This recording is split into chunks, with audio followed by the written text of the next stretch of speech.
Oh, we ask you guys to hearken as a nation of people for a revelation of unprecedented magnitude on this horizon.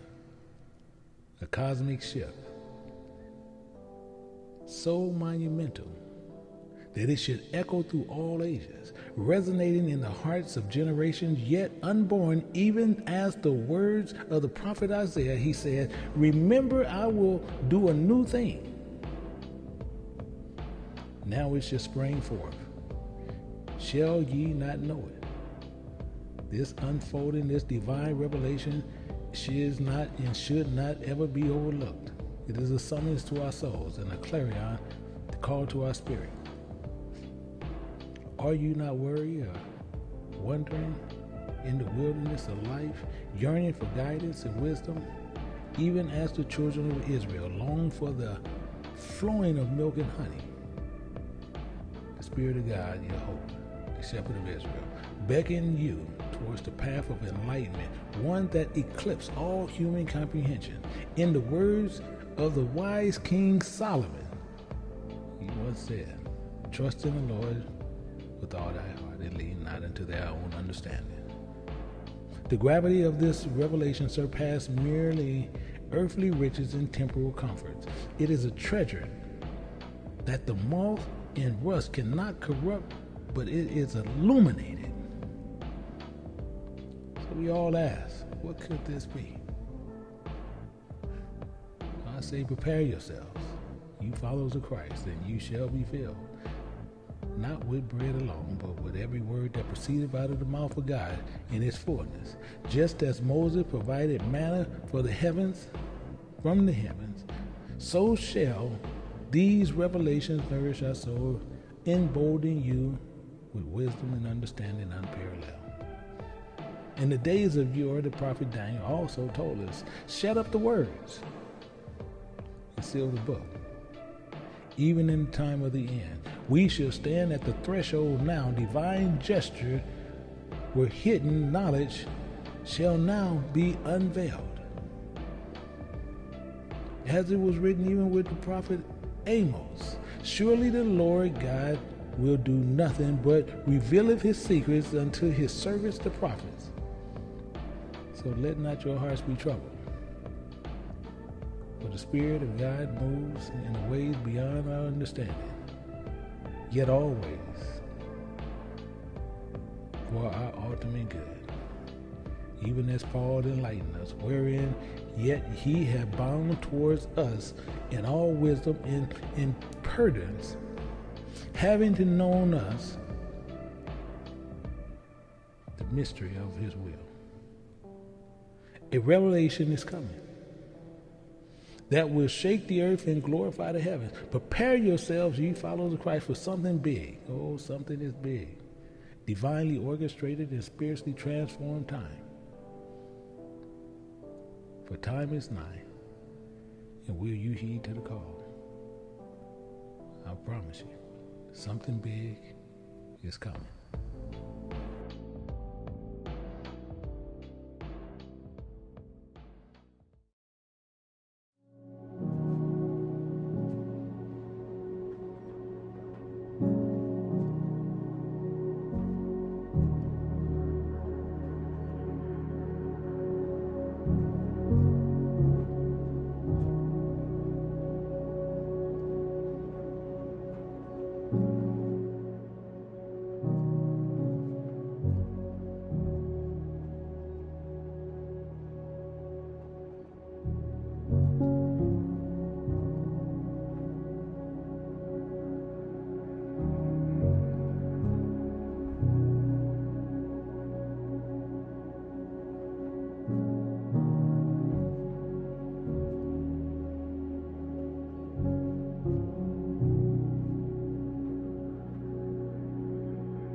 Jehovah, the Shepherd of Israel. In eternal spirit of wisdom and truth, we come before you with humble hearts, seeking your guidance and illumination. As we journey through this vast tapestry of faith and belief in this world, enlighten our minds and strengthen our spirits, so that we may be able to discern the truth from falsehood, light from darkness. We recognize that this vast world filled with numerous religions and beliefs, their pitfalls of idolatry and the doctrines of men that can ensnare each and every one of us. Even the serpent, the leviathan, lurks in structures, weaving illusions and beguiling snares, aiming to divert us from the path of the truth.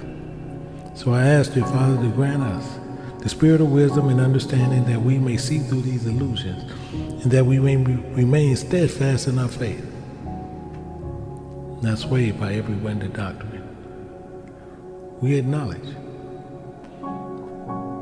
that mankind at times has led astray and allured the cults by leaders who, while appearing as angels of light, inwardly are ravaging wolves. So we pray for those who are ensnared by these deceptions, and may your grace touch their hearts and guide them back to the fold of the truth. For it is us, dear Father. Let this lesson today, dear Father, be a beacon, a reminder always clinging to your word and not the teachings of men. Install in us, O Father, the discerning heart, that we may seek to align with your will in all things. Protect us from the pitfalls of pride and the seduction of false doctrines. Empower us, the spirit to discern, and that we may recognize and resist the voice of the stranger and hearken only to the voice of the true shepherd. We are nothing but pilgrims, dear Father, in this world. In Jehovah, we follow the path, even though it is full of challenges.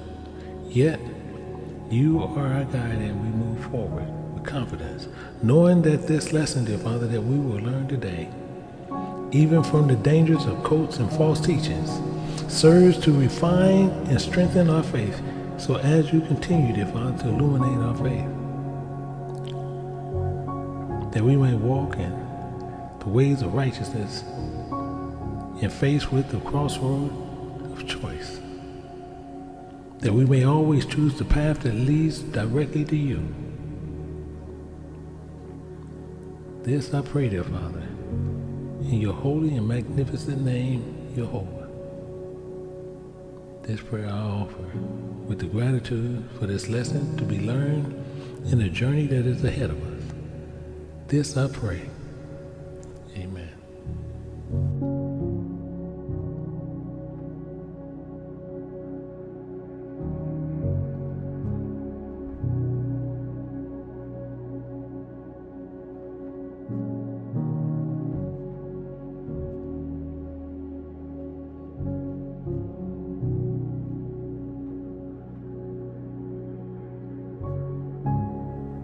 And shalom, everyone.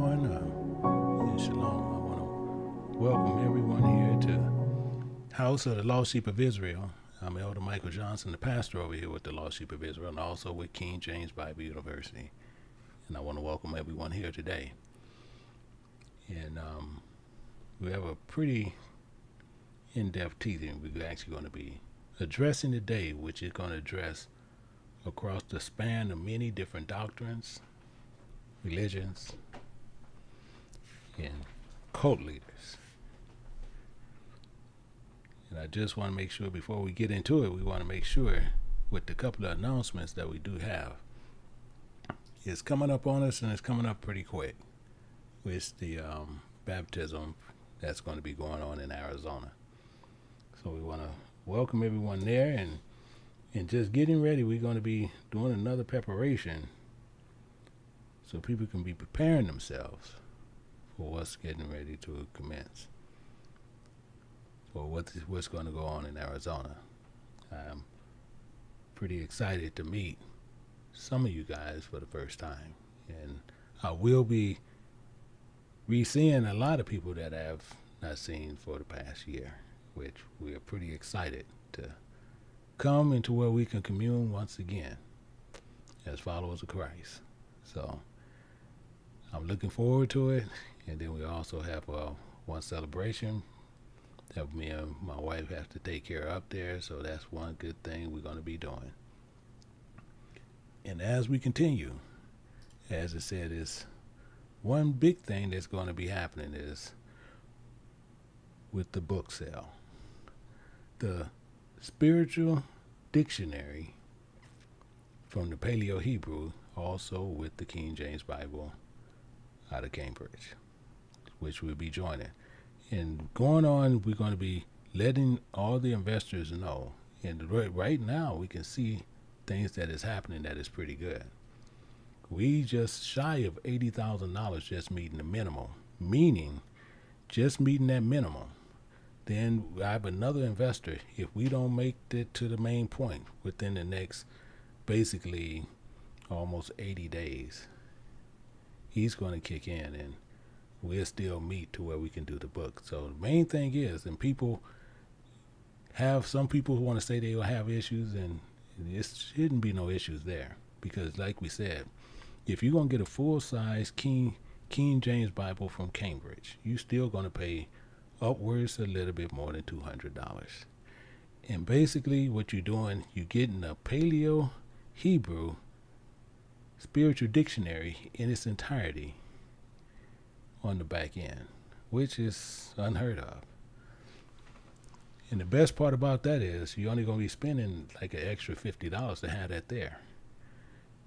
Now, separately, we will be having a spiritual dictionary complete one, which we will be selling later at $400. Right now, you can get it with that investment. I don't know what some people have a problem with being able to add that. Because right now, you're paying the same thing which we are actually paying for the book. We paying the same identical thing for the book. Just letting you know. So after the book is printed, and I told people I'm very upfront about it. After the book is printed, I already purchased myself. I'm purchasing myself for over $200. Those books would not be sold for $250. I'm going to include the price of the dictionary in it. So you'll be paying upwards of $650 or more. Because you have other people who actually purchase in the same. Some is purchasing way more than what I'm doing. So what you want to do is make sure, if you want to be in on that order, make sure you do it. Because once that 90 days is complete, we will not be taking any more orders. And then you have to succumb to the other price. But back with that, and also with today, we do have class today. So we have our law class today, which we will be dealing with today at 3 o'clock, which is most of the class will already be getting the links to that. But other than that, we're looking at cult leaders who look for people to worship them. And what I want to do, I don't want to really, we're going to preach this thing, but we want to actually talk to you more about what's going on here and why it's going to be so important. And all my sisters and all women who are here, I want to make sure of something. And I want them to even put in I. I'm talking about specifically about women. I want to make sure you guys pay high, close attention what is coming out of my mouth.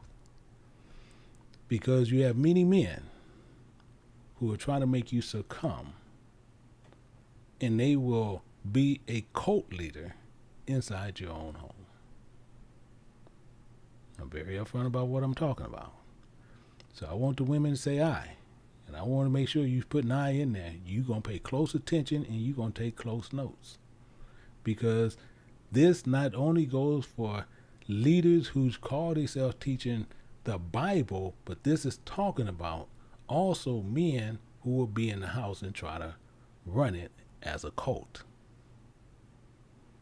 want to make sure we got a lot of sisters in here. You see them all putting in eye. Do not get caught up in the game. So the same thing is, and later we will be going in Zoom right after this. We have any man who have a problem with what goes on here. You can be more than happy to where we oblige you to hear you fully in Zoom, and I'm gonna move that Zoom live. But one thing I'm not going to accept: you come in with a false Hushabah name. I will not accept that. You're going to show me your name, as well as we're going to make sure you're on camera. We want to see who we're dealing with at all times. Because what we got to do, a cult, and we're going to find out what a lot of things about a cult. Even though when we're dealing with Bible, the occult is not explicitly used in the Bible. I'm going to make myself clear. It's not explicitly used in the Bible, but there are principles that guide one in identifying what is considered a cult. You have false teachings, and you have practices, which comes out to be religions, and the followers of it. So it's at the core. And a cult will always diverge significantly. It will always diverge significantly from teachings and practices which is established in the Bible itself, the King James Bible, in the practices that is taught from the word from Jehovah, from the followers of Christ. So that's why I'm saying I want to take my time where we can make sure we can be clearly understanding of all this, because this is extremely important. The Bible has many examples of false prophets and teachers. We're going to start looking at those. We're going to get a very good understanding on what's happening here. We're going to start over here. We're going to look at Deuteronomy chapter 13. We're going to start at verse 1. Deuteronomy 13, starting at verse 1. It's telling us right there. It says, if providing there arise among you a prophet or a dreamer of dreams, and giveth thee a sign or a wonder. We're going to start finding out a lot of things here. We're going to go down. Verse 2. Including a sign or wonder that come to pass, whereof he speak unto thee, saying, let us go after other gods.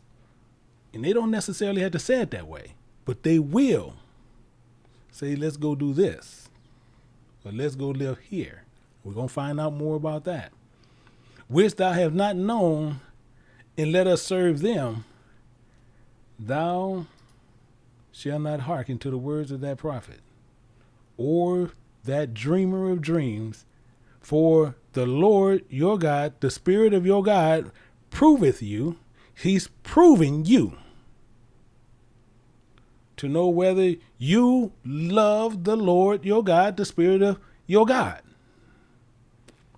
with all your heart and all your soul. He's proving you, and these people is put before you to see this. That's why I say I want you to listen to me real closely, because these words coming from God. He's proving you when this dreamer comes on to see if you can align what he's coming out of his mouth with the Bible that came from God. This goes a little bit deeper. Verse 4. Ye shall walk after the Lord your God. You see how he keep pointing you right back? You should walk after him. That's why it says, try the spirits and see are they from God. Because there are many false prophets that's going out into the world. And it's telling, and fear him, meaning desire him, because that's all fear means. It's desire. Desire him and keep his commandments and obey his voice, and ye shall serve him, and you cleave to him. You don't cleave to me. You don't cleave to no man. You don't cleave to anyone. You cleave to God.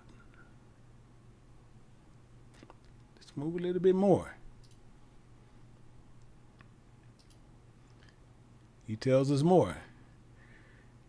In that prophet, or that dreamer of dreams shall be put to death, because he has spoken to turn you away from your Lord, your God, from the spirit of your God, which brought you out of the land of Egypt, brought you out of the house of bondage, to redeem you out of the house, just saying the same thing, house of bondage, to thrust thee out of the way, which the Lord thy God commanded thee to walk in, so thou shalt put this evil away from the midst of thee. Telling you, this is not playing around.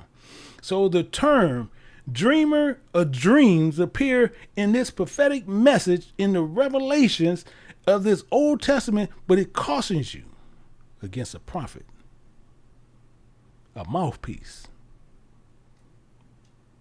a dreamer of dreams that leads people to go after other gods. That's little g. Little g mean rulers and leaders. Excuse me. Little g, when they say gods in the Bible, that's talking about rulers and leaders. Those are not gods. Those are people who want to be rulers and leaders. Make sure you're clear on this. This is one of the biggest problems we run into. Same thing we're going to look at. We want to look at something in First Maccabees. We're going to build on that. First Maccabees, looking at 1 and 11. See, we have a person who there where he did this with Israel. It says, in those days went there out of Israel wicked men who persuaded many, saying, let us go and make a covenant with the heathen that is around and about us. For since we departed from them, we have much sorrow. Do you know we in a whole bunch of sorrow because we walked away from God? I'm telling you, we can't get out our own way on this. Because of a little pressure, a little things that was going on in our life, many of us was persuaded to go after the heathens.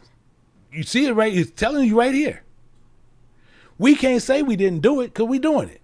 It says the same again, Israel, wicked men who persuaded many, let us go and make a covenant with the heathen. With the heathen. I'm only pausing just so you can just think about what we do when we go under a little pressure.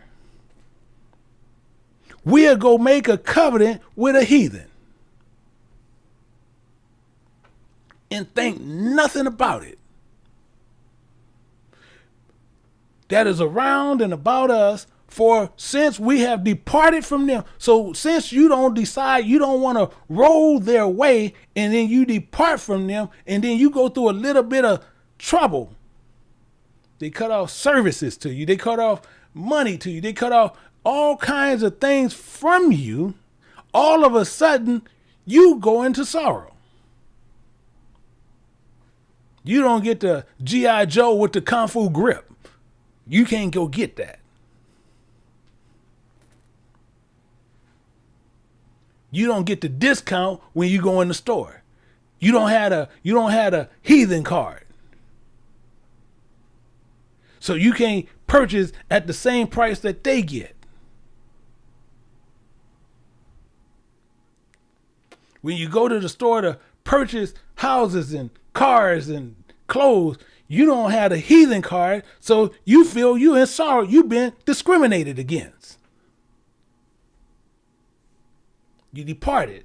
But now since you did, you have much sorrow.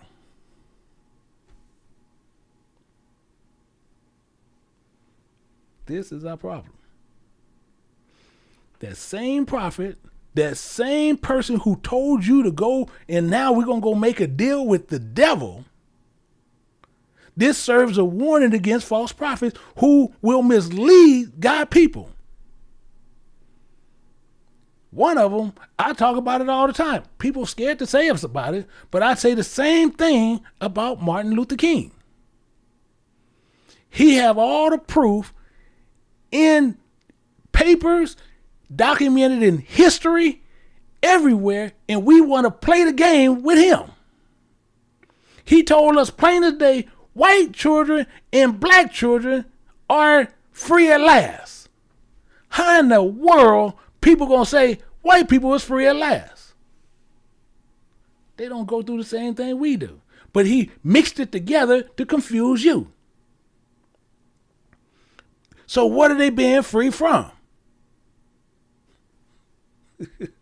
I'm telling you, we can't get out our own way. These prophets are mouthpieces. Let's look at it a little bit more. We're going to look at Isaiah chapter 9, looking at verse 15. Because this is what's resting in these people. The ancient and honorable, he is the head. That's the spirit that's going to be resting in that man. Want to make sure we're clear. The ancient and the honorable is the head. He is the one is going to be resting in that man. In the prophet, that mouthpiece that teaches lies, he is the tail. It's right here in front of you. It's right in front of you. And a lot of us going to get caught up with it. Let's go a little bit more. Let's get a little bit deeper with this. Psalms in 104 and verse 26. What they going to do? They're going to put you in a pig pen. It tells us right there in Psalms chapter 104, verse 26, and it's telling you what it's doing. It says, there go those ships. There go those church buildings. There these places go. And it says, there is that Leviathan whom thou hast made to play therein. I don't care. You can go to a church building. You got these camps, call themselves these camp buildings. You can go anywhere. If you going inside of a building, there's that Leviathan. There's that Leviathan. That's why I sit there and told you. You got all these camps. They want to sit there and they fleece you the same way that a regular Christian church will. And you can't get around it. They do this for those reasons. They do this because they want to make sure they getting money. Some kind of way, shape, or form from you. Let me explain something. Let's look at this a little bit closer. See, the Bible cautions us against false teachers in the corruption in sacred places. We'll show you what I'm talking about. I want to make sure we're clear on this. These structures which men have erroneously labeled as churches, where the spirit of Satan is referred to as the serpent and Leviathan, these things we're going to look at. Those are the true teachers that is within those places. Such edifices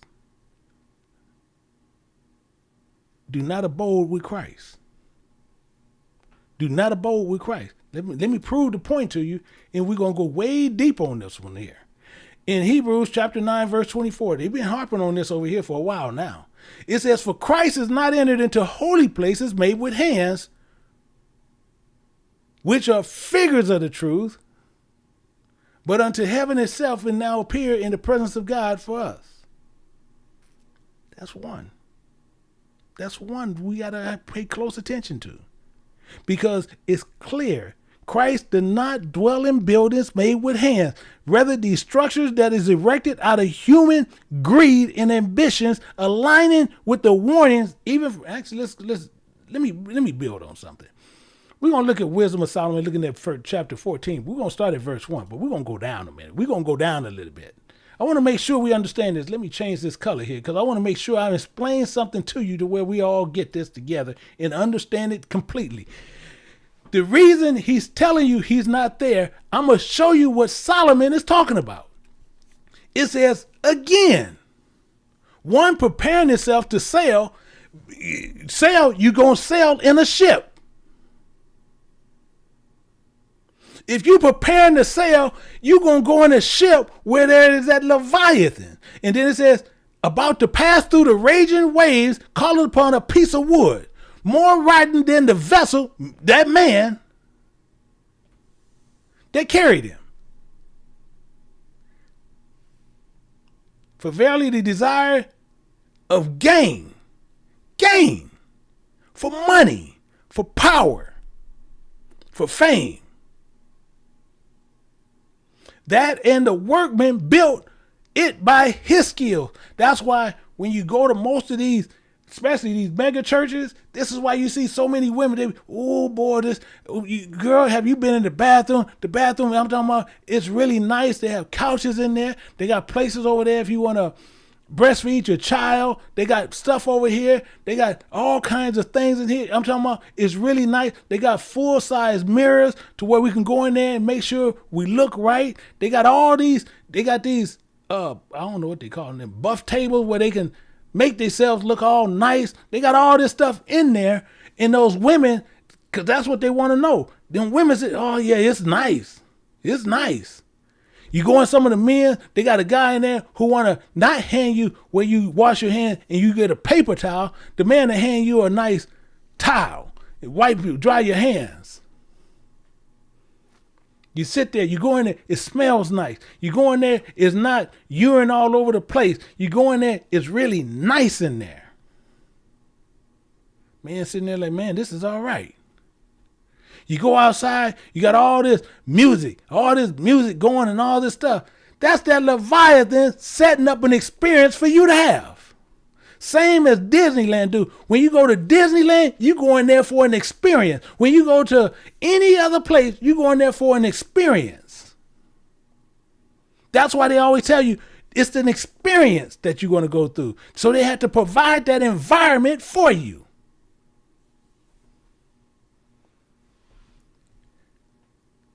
And it's for the devised for gain. Let's move a little bit more. Verse 3. But thy providence, O Father, governeth, thou hast made the way in the sea, and the sea passed in the waves. Showing that thou canst save from all dangers, yea, though man went to sea without art. A-R-T, without art, meaning without perfection and beauty. We gonna go there without that, but we going out there for that gain. Verse 5, it gets a little bit deeper. Nevertheless, thou wouldest not that the works of thy wisdom, the works of your wisdom, the works of my wisdom should be idle. And therefore do men commit their lives to a small piece of wood. Christ ain't entered into holy places made with hands. It's that ship, that small piece of wood, whom Leviathan has made to play therein. It's all right there in front of you.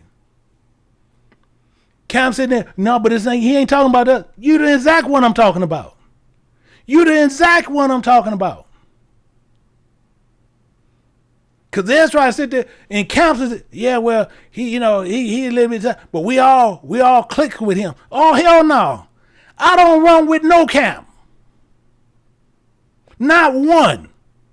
They ain't nothing but Christians and they put camp on top of it. This is what they do. But it gets better. Verse 6. Verse 6, it says, for in old time also, when the proud giants, Leviathan, in the hope of the world governed by thy hand, escaped in a weak vessel and left all ages a seed of generation, showing them all how to do it. That's why we all getting got. All getting got. But it gets better. Oh, it gets better. Verse 7, it get better. For blessed, L-E-S-S-E-D, that means wisdom is given And to show you how crazy it is, it's saying, for wisdom is given is the wood. How in the world you think God gonna put some information in a piece of wood? We can't get out. Boy, you know how your mama and daddy, when they get ready to sleep, boy, blessed is the wood. Are you serious? Christ ain't entered into that place. He ain't entered in there. And it's telling you right there, blessed is the wood whereby righteousness comes. Are you serious? Are you serious? We can't get out our own way. We can't get out our own way because of this.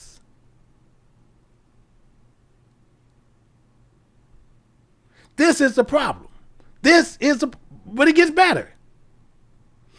And it's telling you, which is made with hands is cursed, as well as it that he made it, and because he made it, in it, because being corruptible, it was called God. It's the house of God. The churches of Christ. Oh, you come here.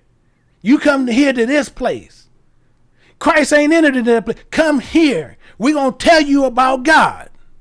Come here. We're going to tell you about God over there. Potter's house. We're going to tell you about God. Christ ain't in there. You're going to learn about Leviathan because he's the one who made it.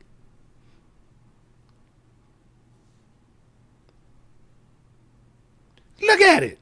I don't care how you look at it, how you flip it, how you script it, how you try to dice it out to try to make it seem like, oh no, our camp is cool or our church is cool. No, it ain't. It's Leviathans. You gonna give some money? Well, you gotta give them money. They gotta take care. God ain't told them to build it. He's telling you Christ is not in that place.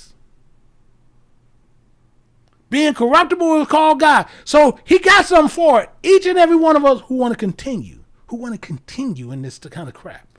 It says, for the ungodly, meaning everyone going in that Leviathan house, for the ungodly and his ungodliness are both alike hateful, meaning they are abominations unto God.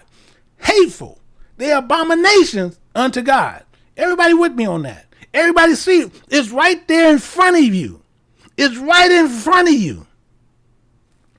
You going in that church, your mama going in there, your daddy going in there, your husband going in there, your wife going in there, your children going in there. That's hateful to God. That's an abomination every time you walk in there. That's an abomination to God. So he got a way to rectify this. He got a way to straighten this stuff out. He gonna tell you right here in verse 10. Right here. It says, for that which is made with hands, for that which is made with hands, where Christ don't dwell, and you can't go to, well, I got Christ in me and I can go in the building. Hell no, that don't work. Christ already said he ain't there. How in the hell you gonna bring him in there? And he said he ain't entered, so mean he ain't going. Showing you got a devil in you. Well, I'm gonna take him in there with me. Oh, okay. All right. Yeah, you go ahead. You go ahead. Go ahead and do it. And see how much hell you gonna get caught into. Because he said, for that which is made shall be punished together with him that made it. So not just the one who made it going to get punished, the one who going in there is going to get punished. Are we seeing eye to eye now? Are we seeing more so what eye to eye is all about? Are we understanding a little bit more about what God's talking about now? Oh, because it gets better. Oh, it gets way better than this.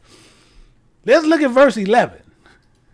11 is going to break all this down for it, because this is something Elder Jenkins, he wear this out, because he's going to tell you what's going to happen. It says right here in verse 11, it says, therefore, for that reason, that's all therefore mean, for that reason, even upon the idols of the Gentiles. there shall be a visitation. That's something you don't want. We don't need no, Lord, when you come, I'll wait for you to come back. I don't need a visitation. I don't need a welcoming ceremony just for you to come visit. I don't need you to come visit for a little time. He went and visited Sodom and Gomorrah.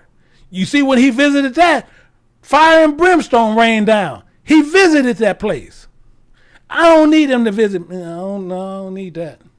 I don't need no visitation. Everybody should sit there. No. Lord gonna visit. No. Soon as Lord say he gonna do a visitation, the first thing should come out of your mouth is saying, "I'm gonna tell you what, Lord, is the end gonna be when you get here?" If he say no, Lord, no, I'm good. I don't need no visitation. I don't need that. I'm cool. I don't need no visitation. That's how this should be going. Because if the world ain't coming to an end and he's doing a visitation, is he going to visit? It ain't a pretty thing. It should be a visitation because the creature of God that are become an abomination. I just told you it's an abomination.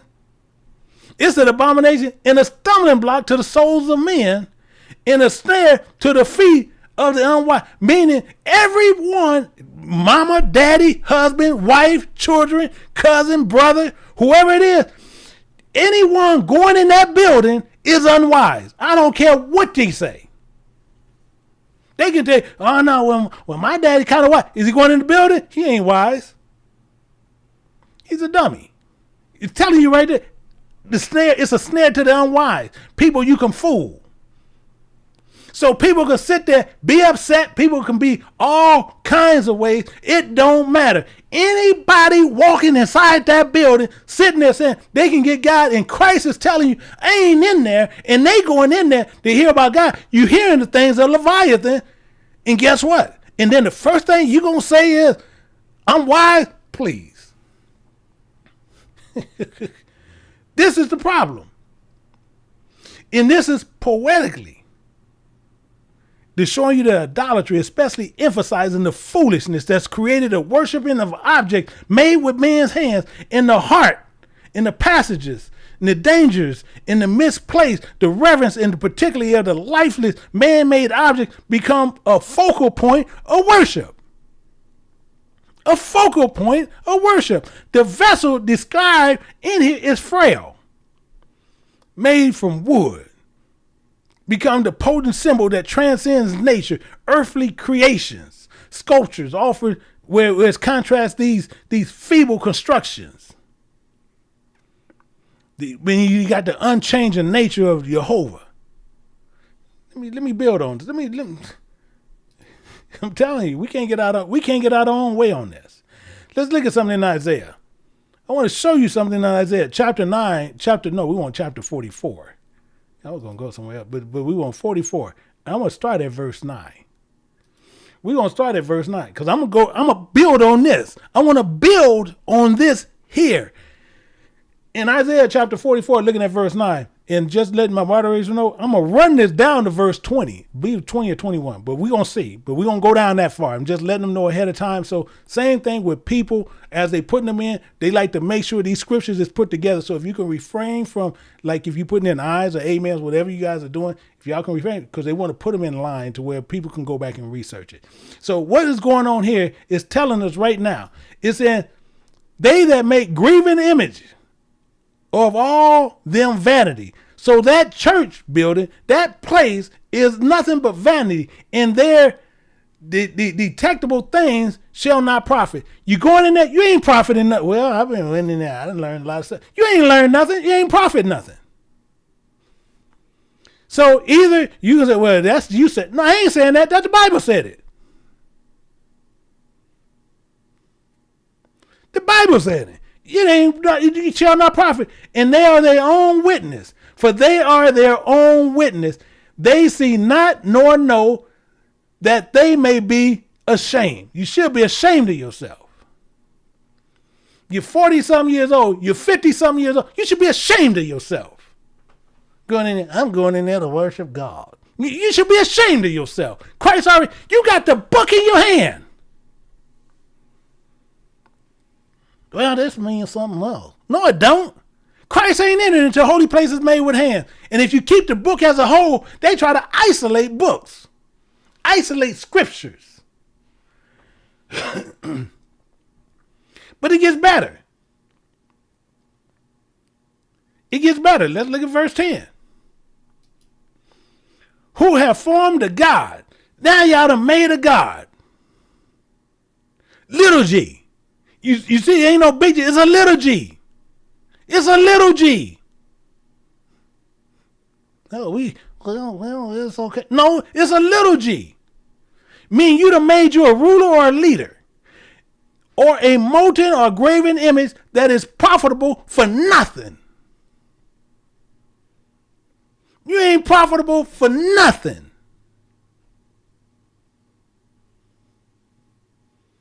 This is what we do. This is what we get into. Oh no, well I can go there and look. No, he didn't say that. He said you going in that little g. It ain't profitable for nothing. Behold, remember. Same thing. You go to some church, they say, behold, well, say it like you got to say it. You got to say it with some conviction in you, son. Behold. Behold don't mean nothing but remember.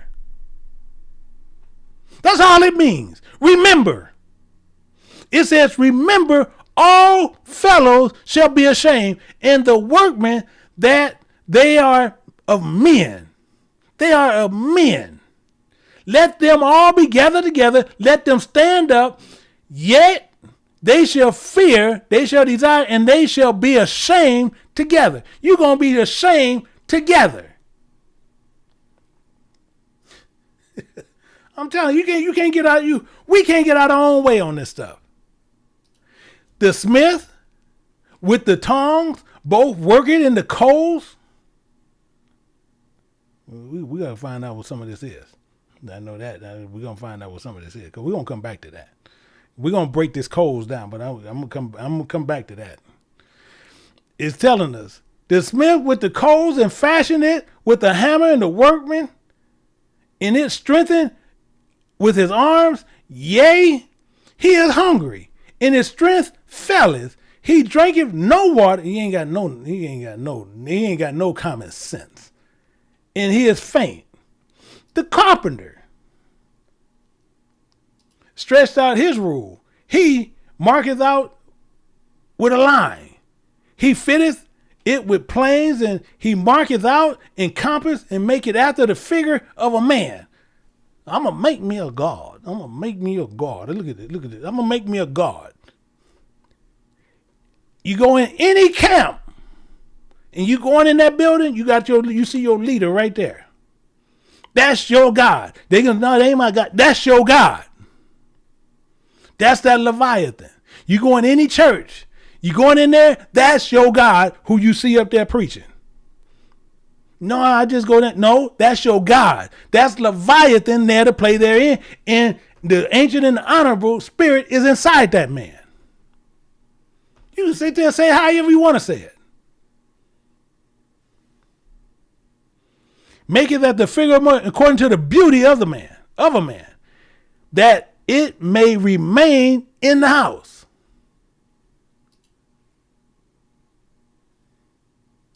He hewn them down cedars and taketh the cypress in the oak, which he strengthened for himself among the trees, among the elders in the forest, and he planteth in ash. We talked about that already. In the rain doeth he nourish it. Then shall it be for a man to burn. For he will take thereof and warm himself. Yea, he kindleth it and bake bread, and he maketh a god. You done made yourself a god. You can sit there and say whatever you want. You done made yourself a god. You people, well, I go to IUIC. You got that man over there. He's your God. You going over there to people. I like Gino. Gino is your God. People were sitting there saying he don't take money. Please, ask him who takes care of him.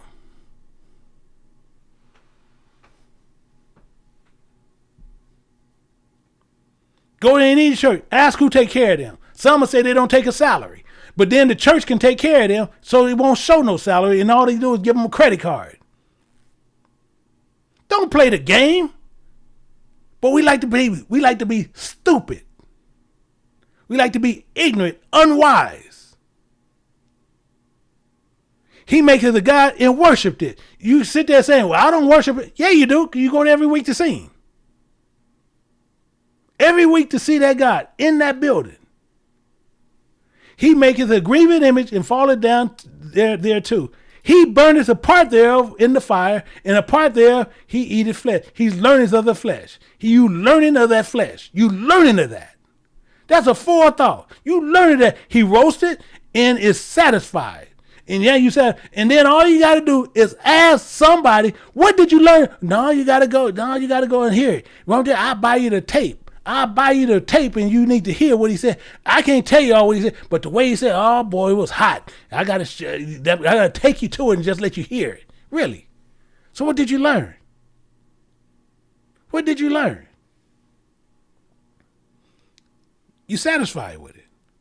Yea, he warmeth himself and say, aha, aha. I am warm, for I have seen the fire. I have seen the desire that I need. This man has sold you a bunch of wooden quarters. That's why when people tell you when you come to LA, you come out to Cali, they'll tell you, we have to tell the people at nighttime, don't be wearing shades in the dark. You know how many stars come out here, and at night, they got on dark shades. Like it's sunlight. You can't get around this stuff. In the residue thereof, he maketh a God, even his graven image, and he fall down to it and worshipped it and prayed unto it. And he said, deliver me, for thou art, A-R-T, thou in your perfection and beauty, my God. You are my God. I made you yesterday, now you my God.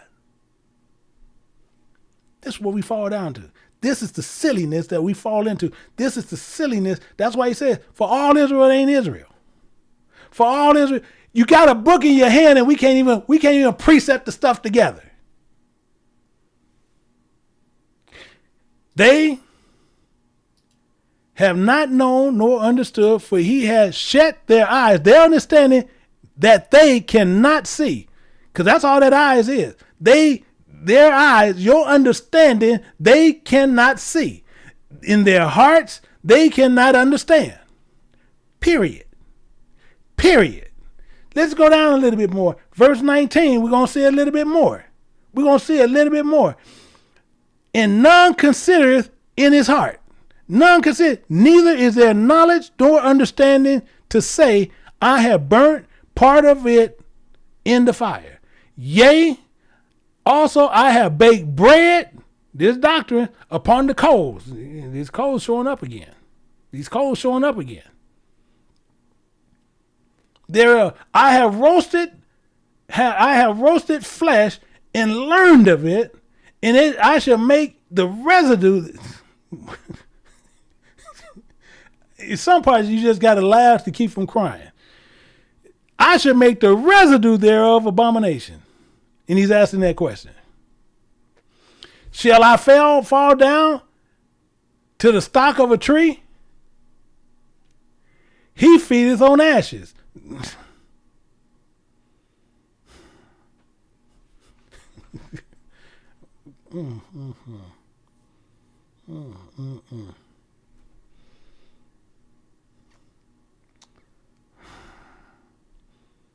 He feedeth.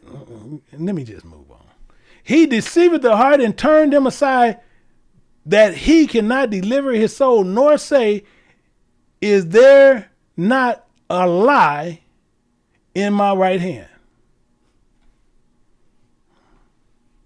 I'm only pausing for effect. That ashes. Okay. The reason why I got an issue with this, I don't have an issue with the scripture. I got an issue with what we do. I got an issue with what we do. See, when we talking about those ashes, we already went through this already. We went through this already. He feedeth on ashes, meaning he feedeth upon the remembrance and the works of flesh. That's what he's feeding on. It's telling you right there. He feedeth on ashes, on remembrances and works of flesh. That's what you eating. In flesh, you profit nothing. But you eating on it. You eating on it. Let's look at this again. We're gonna go back to it again. Let's look at John chapter 4, verse we're gonna look at 4. We want to go to 24. It's telling you right here. It says, God is a spirit. They that worship him in spirit and in truth. Christ has not entered into holy places made with hands. What part are we missing? What part are we missing? God do not reside in physical constructs. Can we get that through our head? God do not reside in physical constructs. Leading people to understand that these modern time, these so-called church buildings, they ain't nothing but ships, and they have rapidly growing across the lands. It's telling you, let's look at something. I want to show you something just to prove the point to you. We're going to go over here to Ezekiel chapter 16. We're going to look at verse 24. We're going to look at this and we're going to get a very good understanding on it. It's telling you, thou hast built unto thee an eminent place, and thou hast made thee a high place on every street. We got a ship on every corner. Tell me I'm lying. Tell me I'm lying. We can walk down the street and sometimes you catch two churches on the same street. On the same identical street. Thou hast built a high place on every head of the way, on every corner, and has made thy beauty, meaning the word of God, to be abhorred, to be hated. And has passed and has opened thy feet. You have opened thy desires to everyone that passes by. What you want? You want gain. You want money. You want power. You want fame. Those are your desires. That's why it's feet. Foot, desire. Feet, desires.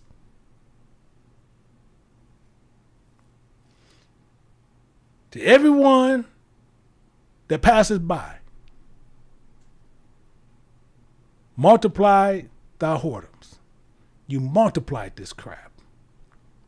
We gonna do this and we gonna do that.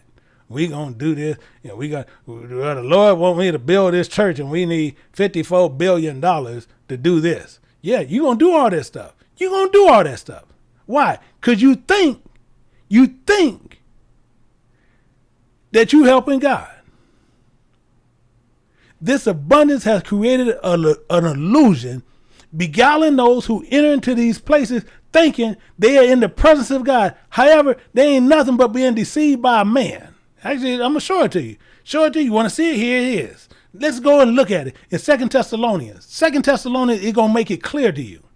Clear. 2 Thessalonians chapter 2, we're going to start at verse 3.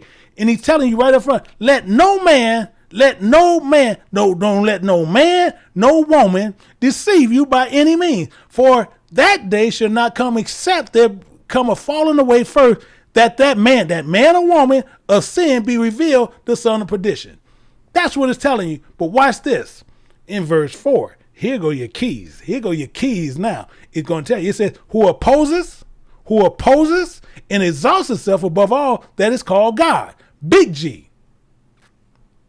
Because he's going to make you abhor those things according to what we just looked at in Ezekiel. Because he opposes and exalts himself above all that is called God. Big G. Or that is worship, so that he, comparing God, sits in the temple in that building he built of God, showing himself that he is God. Any camp, any church building. I don't care where you're going. Wherever you're going, that's what you're doing. You sitting there saying, oh, I'm going to the place of God. No, you're not. You're going in there to worship that Leviathan, that serpent. Remember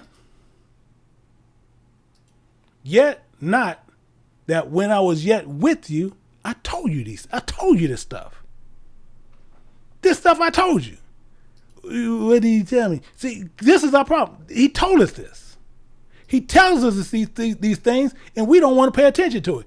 And just to make it be even more clear, it's already highlighted in Acts chapter 17, looking at verse 24. God, big G, the same up here, big G, God that made the world and all things therein, seeing that he is the Lord. He is the creator, Lord. He's the creator of heaven and earth, dwelleth not in temples made with hands. What part are we missing? What part are we missing? But it gets better. See, what we do, you got people who sit there and we don't dwell in temples made with hands. True gatherers, true followers of Christ, not within the walls of mutual to where we looking for these edification places or these structures. See, because what they'll do, this is what people like to do. I'm going to show you what they like to do and what people, how they kind of keep deceiving people. We're going to look at Hebrews chapter 10, but we're going to go to verse 25. We see right here, we're going to say the same thing. It says, for followers of Christ, not forsaking. It don't say forsake not. See, that's what these Christians, that's what these camps do. Forsake not. It don't say forsake not. It says not forsaking. Understand the difference, or you can't read. Not forsaking the assembly of yourselves together, as comparing the manner as some is. They going into those buildings. It's essential to recognize that the assembly is not confined within four walls.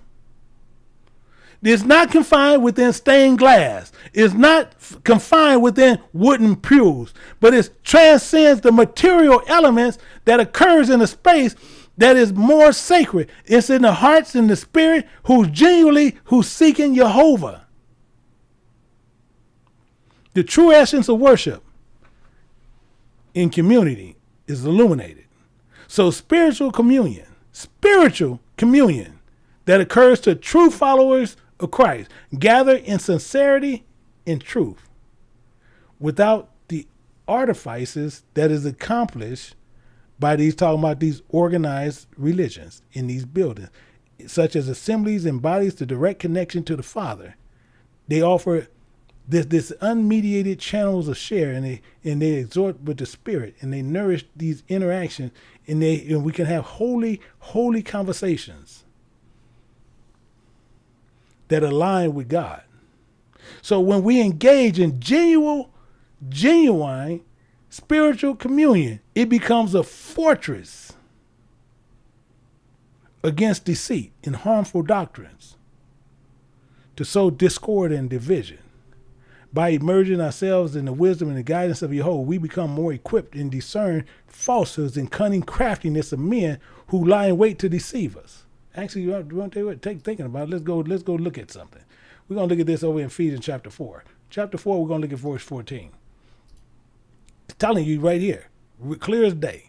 It says, that which henceforth be no more children, tossed to and fro, carried about in those ships, carried about every wind of doctrine by the sleight of men and cunning craftiness, whereby they lie in wait to deceive.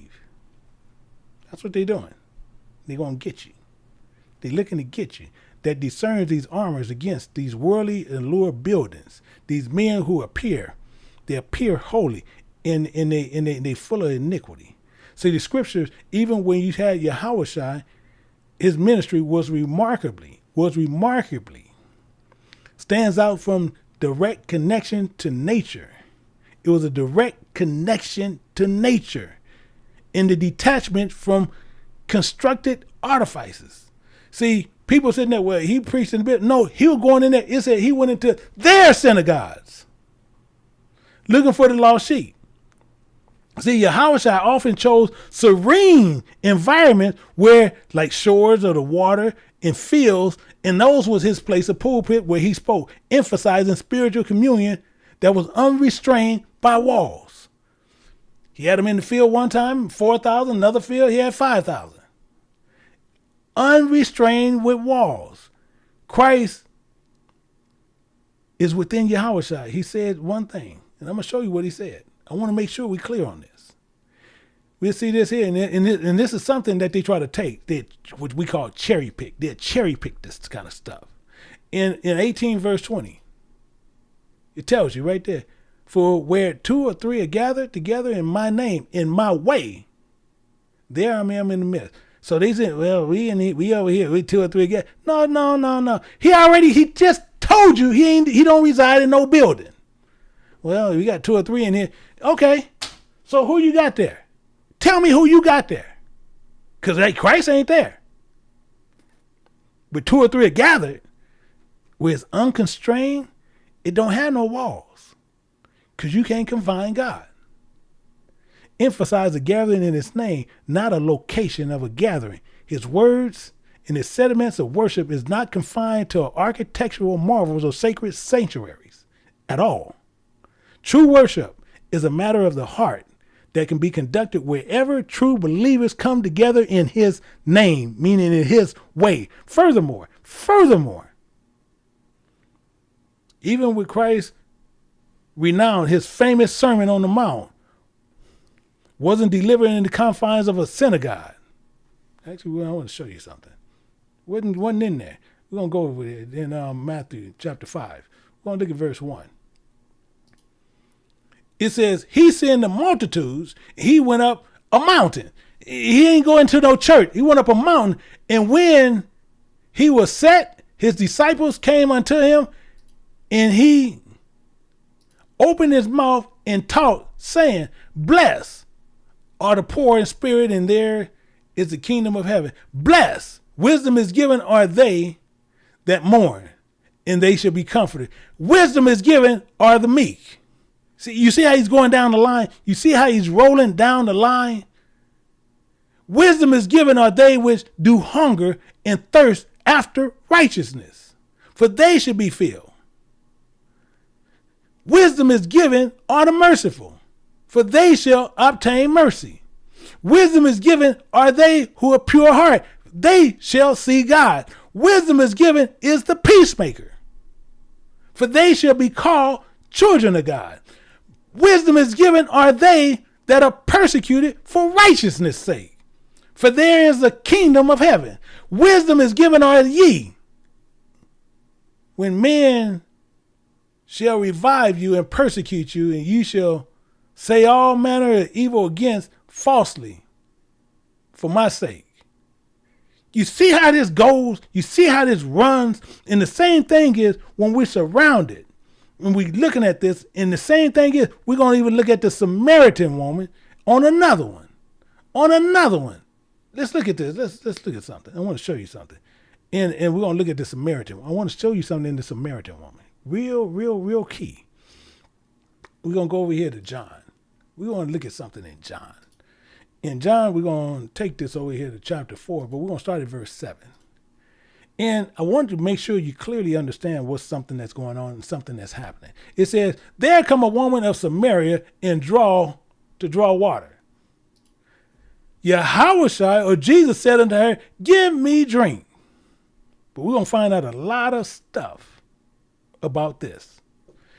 And when the disciple was gone away unto the city to buy meat, then said the woman of Samaria unto him, how is it that thou, being a Jew, a follower of Christ, that's all that means, being a follower of Christ, drinketh with me, which is a woman of Samaria? See, she asking a question. She asking a clear question, but we're going to find out what all this is. That's the catch. We're going to find out what this is. That's the key. Let's look at something. Let me bring up some stuff. We're going to go over here to 1 Kings. I want everybody to stay with me on this. We're going to shake and rattle a little bit. So I want you to stay with me on this. We're going to go to 1 Kings, but we're going to go over here to 16. And we're going to be coming back over there. So we're going to look at 16:31. Stay with me, and we won't get lost. Stay with me, stay close, you won't get lost.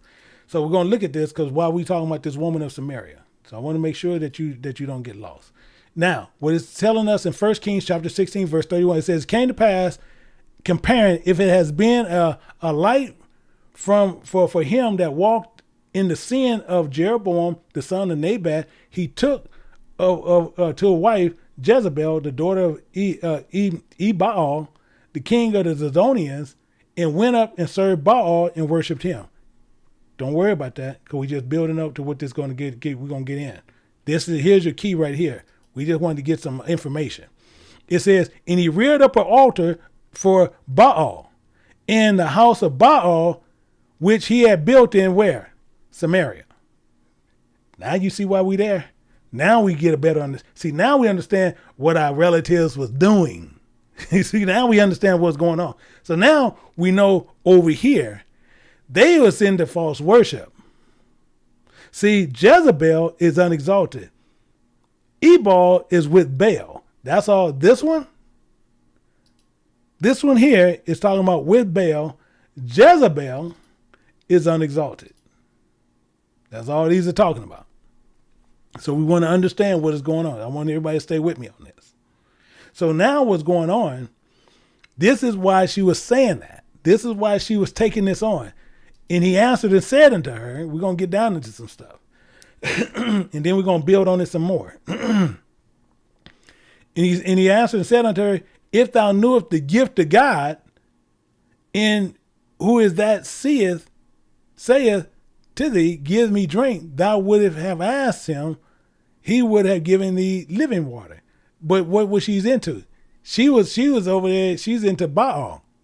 That's something that some of our people did. You gotta remember, that's what some of our people did. But we're gonna keep going down. And then I'm gonna start explaining some more for us. So the woman said unto him, Sir, thou hast nothing to draw with, and the well is deep. From whence hast thou that living water? So where in the hell, where is this living water? In art, in your perfection and beauty, thou greater than our father. See, that's what you see how she breaking this up. In your perfection and beauty, thou greater than our father Jacob, which give us this well and the drink thereof himself, and his children, and his cattle. You see how she asking questions? You art, not art. In your perfection and beauty, wait a minute, you greater than Jacob? Who in the world you think you are? But you see, it gets better. So Yahushua, he had to answer Jesus. He answered and said unto her, whoso drinketh of this water shall thirst again, which is true. That's why she go there every day. But whoso drinketh of the water that shall give him, should never thirst. But the water, the understanding, the knowledge that I should give him, shall be in him a well of water spring up for everlasting life. You just the knowledge and the understanding. What's he gonna give her? Watch the woman. Watch how the woman sees, because she is tripping her out. The woman said unto him, Sir, give me some of this. I want some of this water. Give me some of that water. Give me some of the water then. You saying all this stuff, give me some of that water. That I thirst not, neither come hither to draw. So that's why. So I ain't got to come here and draw no more water no more. So she's saying everything carnally. So Yahushua, Jesus, he said unto her again, he gonna break it down some more. Said unto her, Go, call thy husband, and come hither. See, now he's setting her up. Now he's just setting her up. But this is what happened. The woman answered and said, I have no husband. I don't have no, really? You don't have no husband? Okay. He gonna check her. Yahushua said unto her, Thou hast well said, I have no husband. In verse 18, he gonna break it down to, for thou hast had 5 husbands. You have 5 of them running in and out of you. Like a lot of our sisters doing right now, having men running in and out of you. And he whom thou hast is not thy husband. And thou said, thou truly. The man you got running in you right now ain't even your husband. The woman, see now the woman knows something. Wait a minute, hold up a second. You saying some stuff that you shouldn't know. You said some stuff you shouldn't know this. But let's look what goes on. The woman said unto him, Sir, I perceive that thou art. You see how it goes back to art? In your perfection and beauty, a prophet. You're a prophet. You got to be a prophet because you shouldn't have known this. You told me I had 5 of them, and the one I got right now ain't mine. You got to be a prophet because I don't know how you knew it. So he tells her. So now we're going to go back over here and look at what this is talking about. Why are we dealing with Samaria so much? Why Samaria is so important? Because these are locations where people look to worship. That's where he's breaking it. He says, our fathers, so this is how she said, our fathers worshiped at this mountain. The same as people reared up these worship houses, these ships on every corner to worship. They worshiped at this mountain. So your father worshiped at the dumb churches of Christ. Same thing. No difference. Your father worshiped Potter's house. Worshiped over there with Gino. You worshiped over there with all these other places. You worship with Creflo. You're doing all these places. That's what he's saying, the same thing. You worship at this mountain. You have to go to this specific location, and then you think you got God. And God don't dwell in buildings made with hands. You see how all this jive together? But she's saying, if you want to worship God, you got to come to this mountain. Our fathers worshiped at this mountain. You see, that's how she's playing this. Well, watch, it gets better. And ye say that in Jerusalem is the place where men are to worship. So you got to break her off some more. Why? Because she don't get it. She don't get it. So you got to break her off some more. Let's go down to it. So Yahushua said unto her, he's going to tell us some more. He said unto her, believe me that the hour cometh when ye shall neither worship at this mountain, nor yet at Jerusalem worship the Father. You don't do that. That ain't about that. See, that's what they put up to fool you, to make you do this stuff. But he says something else. He gonna get into it. Now he's telling you clear here. This is where we tell everybody. He says, ye worship, you know not what. You don't know what the hell you worshiping. Oh, you want to what? Come over here to the Church of Christ and we gonna teach you about God. Hell no. Why you gonna go there? You got to go there and learn about God. You got to go inside this building and learn about God. You got to go to these other edifices and learn about God. You worship, you don't know not what. You worshiping a man. But he tells you clear. We know what we worship, for salvation is of the followers of Christ. Well, we know what we worship. I can show you, I can prove to you what I worship. You don't know what you worship. Well, I need to get to my God. What if something was drastically happen? The first thing y'all gonna try to do is go run to the building like God is there. People, same thing like here. We had a light earthquake. It was some years back. What people started doing, they running over there to the church building like that building gonna save them. I hate he's a Gentile. Same thing when that thing happened down in Houston. And everybody gonna run over there where Joel Osteen church is. You see him, he ain't God's house of God. They ran over there and Joel Osteen didn't even want to let you in. And then through the pressure of the people, he let y'all in. Why y'all run there? Y'all go to eat. Hell no, I just had carpet laid. Why? No, he ain't going in here. He ain't coming in here. Why you going there? God ain't in holy places made with hands. But you ran there. People, when drastic things happen, the first thing they do, they go run where they think God is. And he already tell you, he don't dwell in holy places made with hands. You worship, you don't know what the hell you worship. You don't know what you worship. For salvation is of the Jews. He says, but the hour cometh and now is when true worshipers should worship the Father in spirit and in truth. Not in some location. You ain't got to come to some location to sit there to worship him. The hour cometh when true worshipers should worship the Father in spirit and in truth. The Father seeketh such to worship him. Not sitting there, well, I need you to come over here to worship me. I need you to come over here on 96th Street and worship me. I need you to come over here at this location and worship me. I need you to come over here to that location to worship me. I need you to come over here to this camp meeting to worship me. Are you serious? Are you serious? God, why you can't meet me over here? You worship, you don't know what you worship. It says, but the hour coming when, and now is when true worshipers should worship the Father in spirit and in truth. God is a spirit. He's a spirit. The wind bloweth, I don't want to confuse nobody. So what this does, this shows you a lot more. It says, but the hour coming now, and when true worship, we worship the Father in spirit and truth. Why? Because God is a spirit, and they that worship him should worship him in spirit and truth. The woman said unto him, I know that Messiah coming, which is called Christ. She know all this stuff. Because why? Jacob is her father.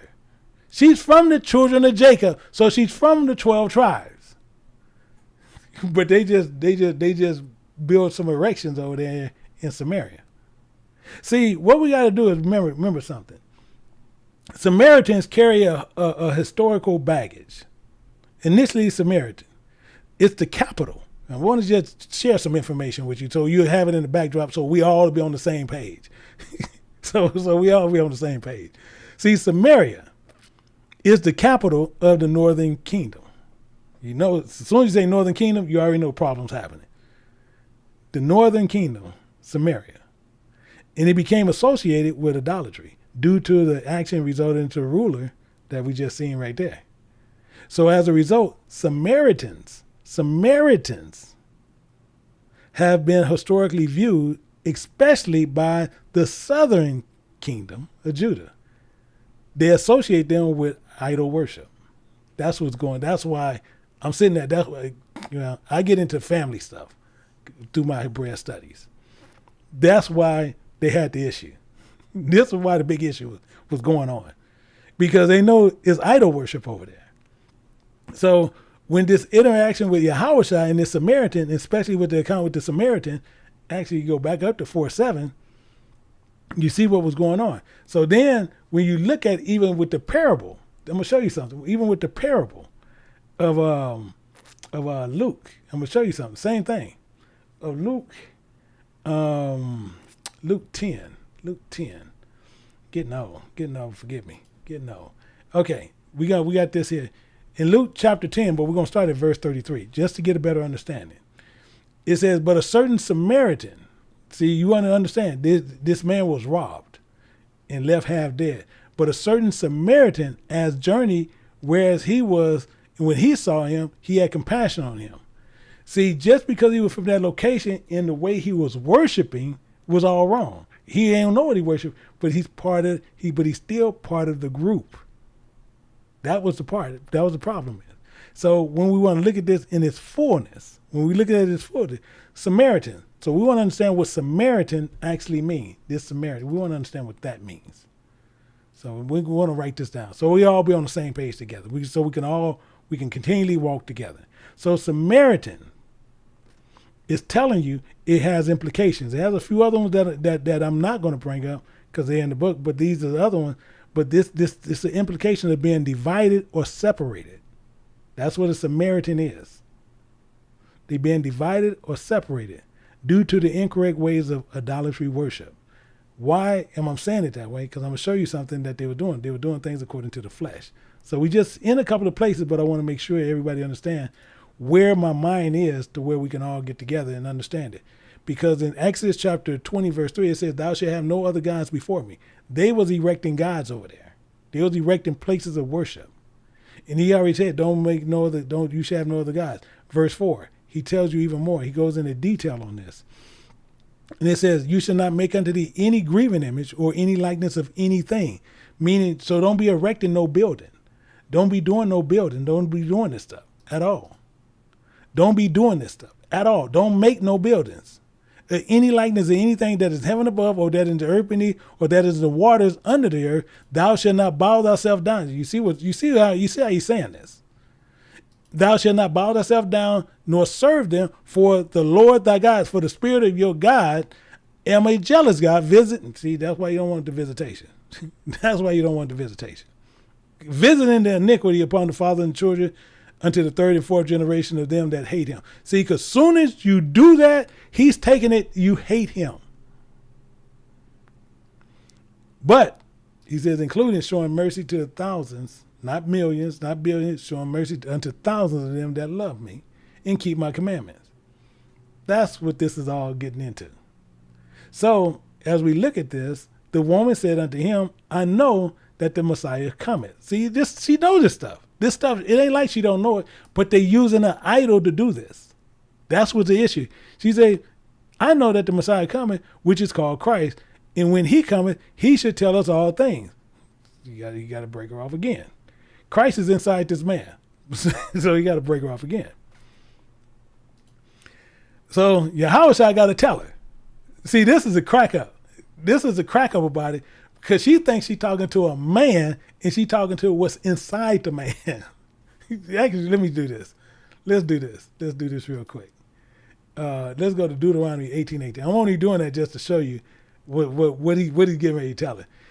Because Moses is telling all the people, he said, and what Christ is telling them, I shall raise a prophet, a mouthpiece from among your brethren like unto thee, and I will put my words in his mouth, and he shall speak all them which I should command them.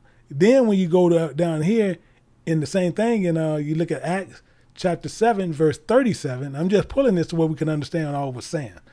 And then it's telling you right here, it says, this is that Moses which said unto the children of Israel, a prophet shall your Lord God raise up unto you, like of your brother, like unto me, him shall you hear. So that's why he getting ready to say what he's going to tell her. I'm just showing you that just to show you what he's getting ready to tell her. So Yahushua says unto her, I that speak unto thee am he. So she's looking at a man, but she's not knowing the spirit that's in the man that's actually doing all the talking. Everybody with me on that? I just want to make sure everybody with me on that. That's why that was kind of funny. Everybody understand that. I just want to make sure everybody get what's going on. That's the thing with this. I just want to make sure everybody understand what's going on. That's why he's doing what he's doing. Now we're going to go down one more. Let's go down one more and get a clear thing here. And we'll see what all goes on here. Actually, we don't even need that part anymore. We don't even need that part anymore. Because what I want to do, we want to understand. So when we're looking at the Samaritan, we was over here with this side. That's why I was over on the wrong side. So the Samaritan, as he journeyed back in Luke. So we back over here with Luke. That's why we was over. So in Luke, this Samaritan had compassion on him, where he saw him, had compassion. He went to him and bound up his wounds and poured oil and wine and set him on his beast and brought him in the inn and took care of him. And on the morrow when he departed, what he did, he took care, he did all these things for him. And now he took care of him whatsoever he spendeth more. He's telling this guy who was over the inn, if you spendeth more, when I come again, I'll repay thee. So he's telling him up front what's going on. He's letting him know up front what's going on. It says, now he said, now which of these three thinkest thou was neighbor? Which one was the neighbor? Who was the true neighbor? Because you had some Levites. We can go up and we can look, Levites and priests. Oh, but who was the actual neighbor?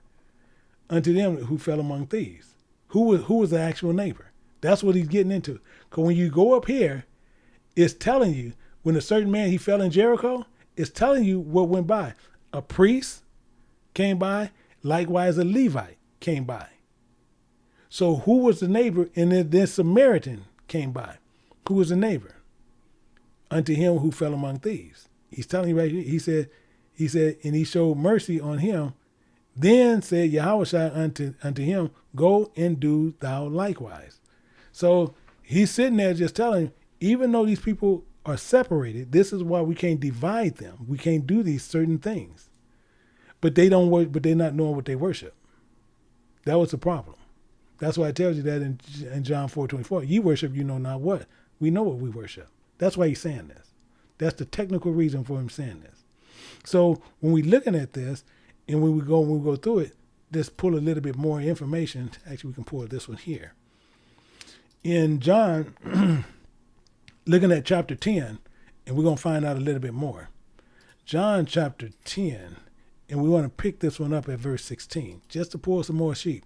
That's why Yahushua said what he's saying here. He's making sure you're clear on it. He says, and other sheep I have, which are not of this fold. Them also I must bring, and they shall hear my voice, and there shall be one fold and one shepherd. Meaning he's going to shepherd them also.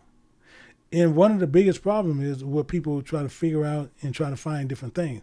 But what you have to do is closely understand how the Bible stay constructed. How the Bible stay constructed. And one of them that he's talking about is this one. Not just those who was over there doing all that stuff crazy, but he's also referring you to 1 Chronicles chapter 1, verse 32. He's also referring to these. Now the sons of Keturah. He's also referring to them. Also, the sons of Keturah, Abraham's concubine. And he bare Zimran, Jokshan, Midian, Ishbak, Shushan, and these are the sons. Then we ain't got to go past that part because then that gets into their sons. So what we want to do is understand who these people are. We got to understand who they are. Because what they got to do, these people is still part of the covenant because these are children of Abraham. They're children of Abraham. So even when we're looking at Zimran, just looking at Zimran, we just look at it, but just like I say, people are going to sit there and they don't understand the meanings behind the words that you're seeing that's going on. But Zimran is a wild sheep or a wild goat. That's all it means. So she bared a wild sheep or wild goat. That's all it's saying. Nothing more, nothing less. Jokshan. Jokshan is a trap or a snare. Midian is strife, contentions, and judgment. Midian is to judge. Actually, it shows you this. Midian is to judge. And you can see this is in action. I want to show you something just thinking about that one because this one is particular. We're going to look at something in we want Exodus 18. Because I want to show you something, 18:14. Because Midian is talking about Moses' father-in-law. We're going to look at Exodus chapter 18, verse 14. It says, when Moses' father-in-law saw that he did unto the people, he said, this thing that thou doest to the people, why thou sittest thyself alone, and all the people that stand by thee from morning to evening? And Moses said unto his father-in-law, because the people come unto me to inquire of God. And when they have a matter, they come unto me, and I judge, I teach. That's what he's saying. So he's talking to his father-in-law, who also means to teach. He's from Midian. He's from the people who teaches. So between one and the other, and I make them to know the statutes of God and his laws. And Moses' father-in-law said unto him, the thing that thou doest is not good. Why? Because he's going to teach Moses, even though Moses spoke to God face to face, still what's going on, Midian is going to give him some information to help Moses to really understand what God need him to do. He's going to teach him. He's going to teach him what's going on. Watch what happens here. He says, thou shalt surely wear away both thou and this people that is with thee, for this thing is too heavy for thee. Thou art in your perfection and beauty not able to perform it thyself alone. Now watch what he says here, because this is why it's saying he's the judge. He's going to teach him. He's to teach him this. He says, hearken now unto my voice. So he's telling Moses, I want you to hearken unto my voice. I will give thee counsel, and including God shall be with thee. So the counsel he's going to give him is going to be with him, including God. He's not going to tell him nothing outside of being wrong, nothing outside of his personal understanding, nothing outside of trying to sit there and give him his worldly wisdom. He's going to give him some solid counsel in God to be with thee. And thou for this people to Godward, that thou mayest bring this cause unto God. That's why he's saying this. Now watch what he says here. In verse 20, he's making this clear. He says, and thou shalt teach them ordinances. So I want you to teach them ordinances and laws. Thou shalt show them the way therein they must walk, and the work they must do. So you must tell them all the stuff that they got to do and take on. But watch what he says here. So this is why we sit here when you have people in these type of positions. You're to teach the people. You do these. You teach them the ordinances and laws and everything that they must do. Now, verse 21, he's going to make it clear. He says, moreover, thou shalt provide out of all people able men such as desire God. Not men who don't desire God. You want men who desire God. Men of truth, hating covetousness, and place such over them to be rulers of thousands and rulers of hundreds, rulers of 50s and rulers of 10. This is what I want you to do. He's telling Moses right up front. Now he's going to tell you the same thing again. Now watch, he's repeating this to Moses on another way. He says, and let them teach the people. Let them judge the people. Let them teach the people at all seasons. And it shall be that every great matter they shall bring unto thee. But every small matter they shall judge, they shall teach. So shall it be easier for thyself, and they shall bear the burden with thee. Because this is a burden put on us, but this burden is light, because all we do is to teach. So this is all clear. This is clear as day. So we have to understand this. We have to understand what's going on. So when we're reflecting on these things in this tapestry with this term of the Samaritans that were standing against, where they was erecting gods and this thing that was going on. So when we look at this discourse and it's vividly captured in Scripture, when we even looking at John 4:22, we go back over here and look at John 4:22. That's why he says, ye worship you know not what. We know what we worship. I effectively have shown it in Zoom many times, as well as we do it on the outside. I can effectively show you who God we serve. We got a name. But when you got these deviations in evidence of Christ, these outreaches that you see in 10:16, he's telling you, he says, other sheep I have. This Samaritan woman reflects the encompassing love for those who perceived as outsiders. They reference children of Keturah, Zimran, Jokshan, Midian, Ishbak, Shushan. This further solidifies the notion in inclusion, highlighting the broader covenant encompassing diverse tribes and lineages. These names each bearing unique spiritual implications ranging from judgment to prosperity. That reiterates the vast spectrum of human experiences in the states. So when we look at this, and it's leading to help to draw parallels with these dreamers of false doctrines, such as the Samaritans was criticized in misplaced worship. These too are dreamers that's propagated erroneous teachings, leading many astray. We can see some of this here. We're going to look at something in Jude. We want to look at something in Jude to pull more to it. Jude, we're going to look at 1, but we want to look at something real close. Jude 1, but we're going to go over here to verse 8. And we're going to look at that a little bit closer. It says, likewise, also these filthy dreamers. And likewise, these filthy dreamers. He's very upfront about this. Defiled flesh, despise dominion, and speak evil dignities.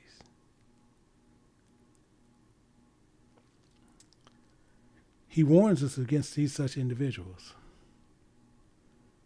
And they reject the authority of the Bible. They be all these kind of things, and what they do, they want to do their teachings, and they cloaked in their appealing rhetoric. They cry. They'll use all types of different devices. They'll use all types of outside books to bring in all these things to you. And when you're foolish enough to take these on, that's on you.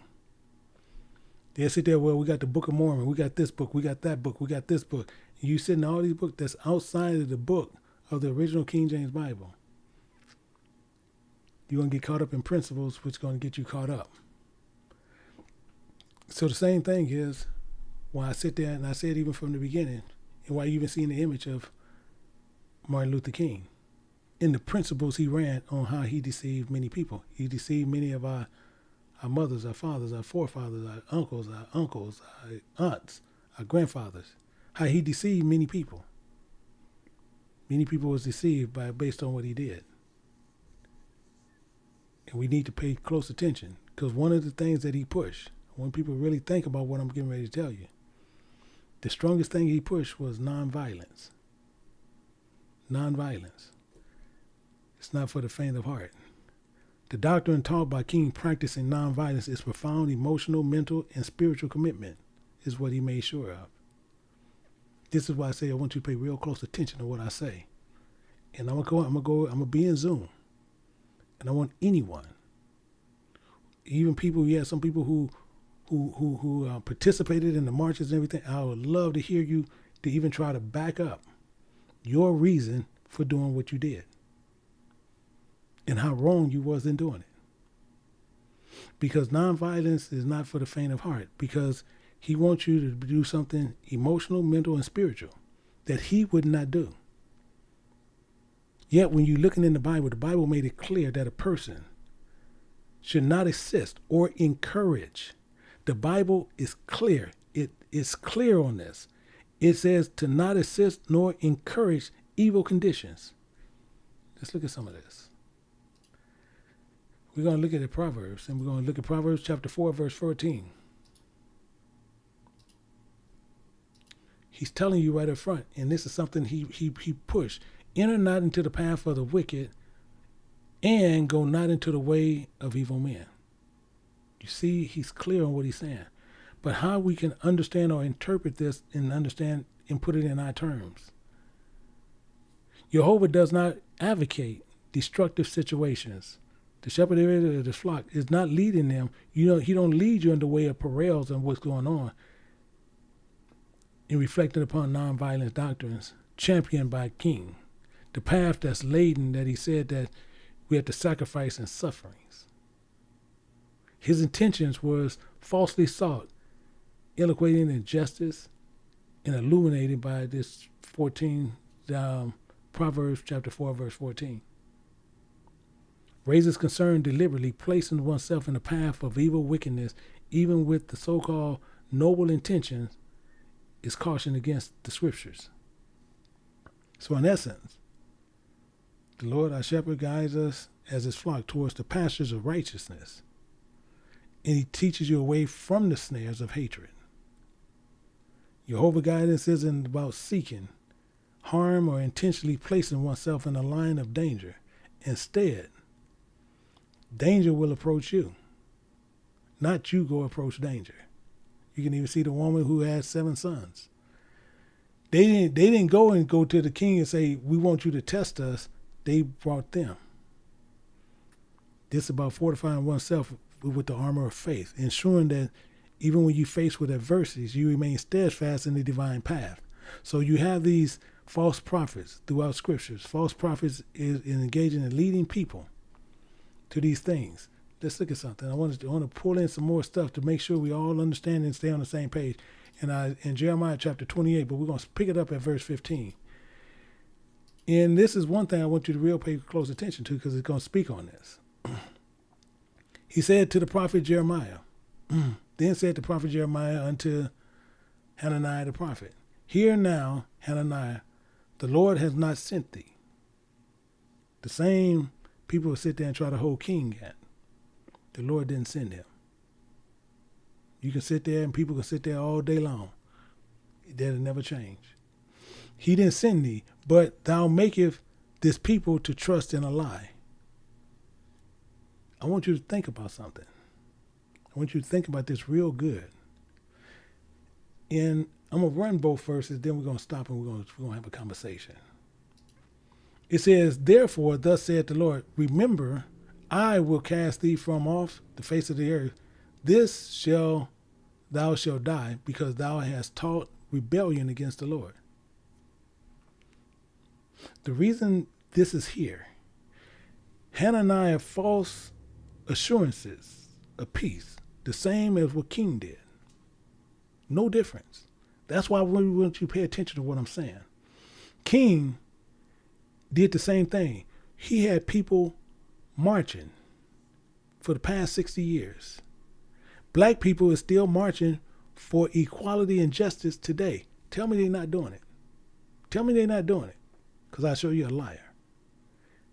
If they say no, you still see people carrying signs. Why has they carrying signs even today now saying Black Lives Matter in 2023? Why are they doing this? See, this is what I'm saying on what's going on.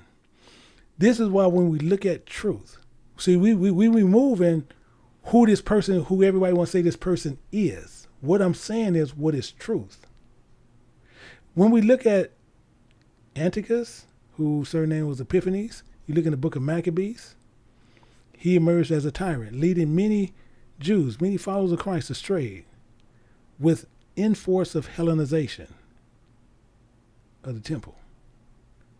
His actions result in spiritual apostasy, sanctified with a lot of loss of life. That's why we sit right there and we watch George Floyd killed among the world. And the only thing most people did is marched. These draw parallels to doctrines that is taught by Martin Luther King. Knowingly steering followers into harm's way, even with false noble intent, against spiritual principles, protection of preservation. So scriptures not only extol the virtues of standing for justice and righteousness, but it also underscores the importance of wisdom, discernment, and then the avoidance of unnecessary parallels. It was unnecessary for these things to happen. So as followers of Christ, it's imperative to weigh the cost of consequences, ensuring that the path chosen align with the divine wisdom and protection of Jehovah. So we see the same thing with Hananiah, false assurances, as with Martin Luther King, led people to believe that intimate relief, leading them to unwise decision, to maintain false hope, contrasting that you see in Jeremiah's prophecies. You can't see these are things they can't even refute. And the same thing is, I will go on anyone's platform who holds that, and they can come to mine. You come to mine, I give you all the time you need to speak. I come to yours, I'm gonna tell you the same thing. You give me time to speak.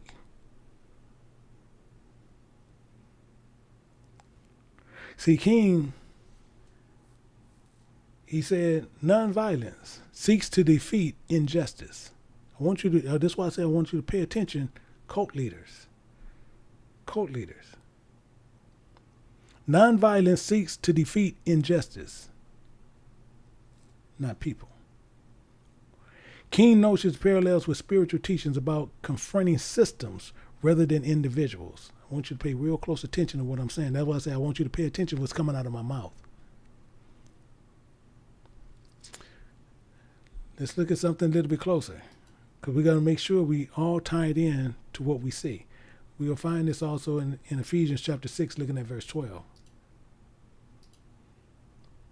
And this is why it's so important to where you really understand Scripture as a whole. For we wrestle not against flesh and blood, but against principalities, against powers, against rulers in darkness of this world, against spiritual wickedness in high places.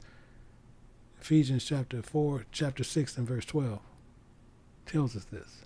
But to understand this, even with the understanding of this spiritual side, followers of Christ to understand that we're not fighting against man, but we're fighting against systems of the world, which is orchestrated by unseen forces of spiritual wickedness that's rest in men.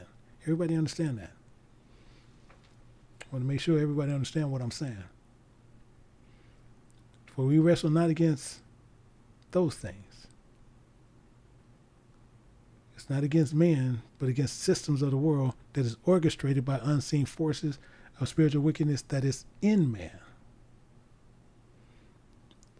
So when we presented by King's spiritual dimension of injustice as illuminated by scriptures, the statement of nonviolence seeks to defeat injustice, not people, presents the idea where it focuses on disassembling oppressive systems rather than targeting individuals, which was wrong. Spiritual parallels, which actually will go down to when you see this here in 6 and 12, where Paul explains the real struggles of followers of Christ is not against fellow humans, but against greater forces influenced by worldly system forces our existence of spiritual wickedness in high places.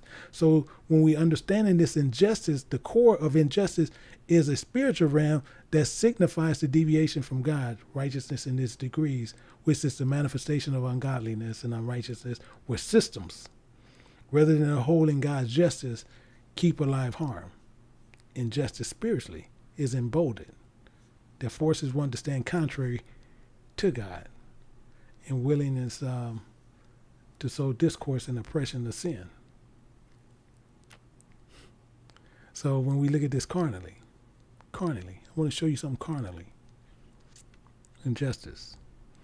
In the physical realm, injustice can be likened unto the very example that's provided that when we look at it carnally.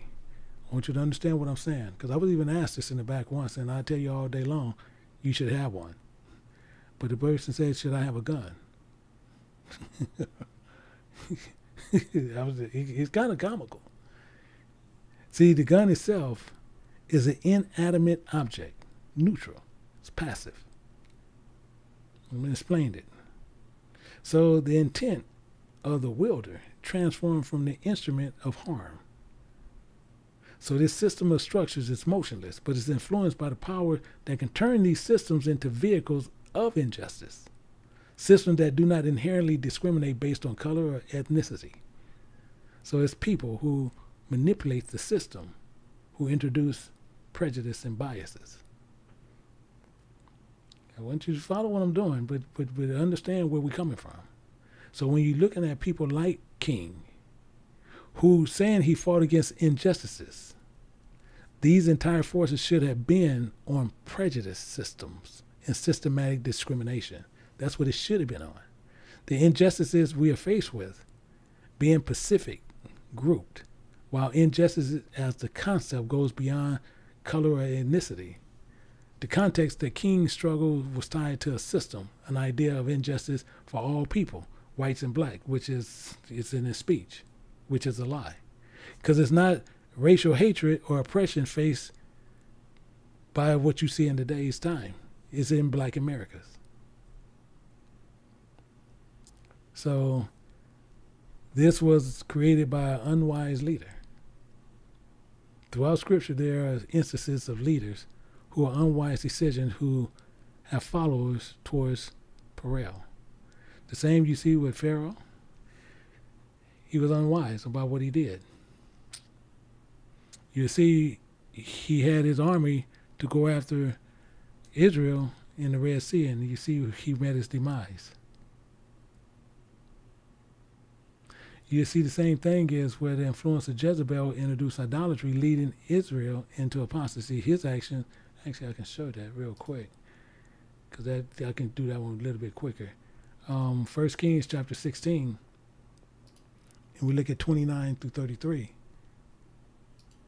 You see it says in the 33 year of Asa, the king of Judah began Ahab the son of Omari, who reigned over Israel. And Ahab the son of Omari reigned over Israel in Samaria 20 years. And Ahab the son of Omari did evil. You see, he did evil in the sight of the Lord above all that was above him. And it came to pass that he had light thing of him and walked in the sin of Jeroboam the son of Nebat and took a wife Jezebel. That's what we just got into.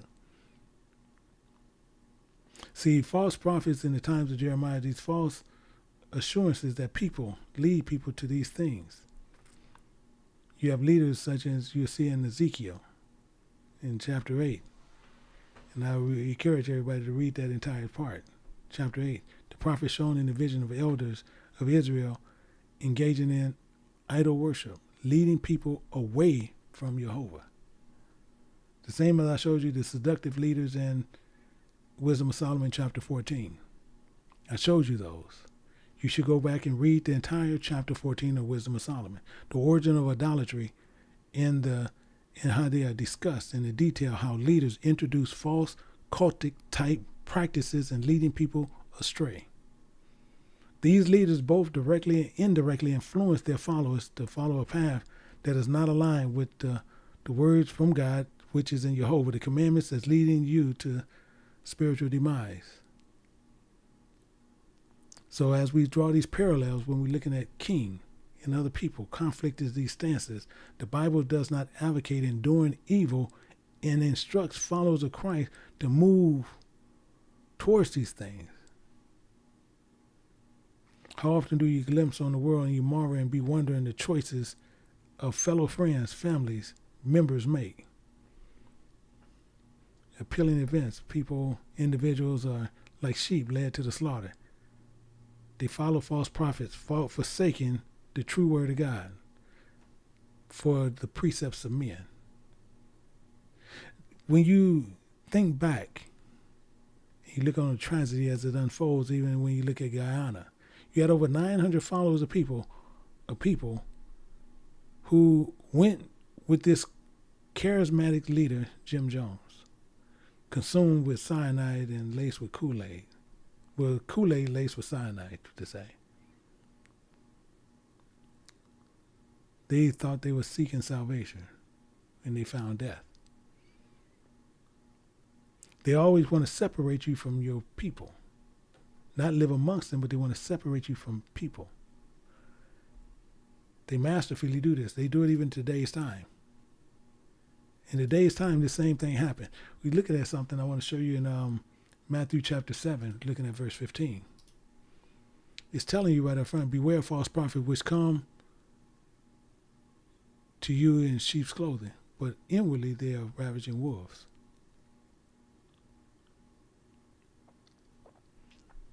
They're ravaging wolves. We got to remember that what Paul said, from henceforth be no more children tossed to and fro and carried about every wind of doctrine by the sleight of men, cunning craftiness, whereby they wait to deceive.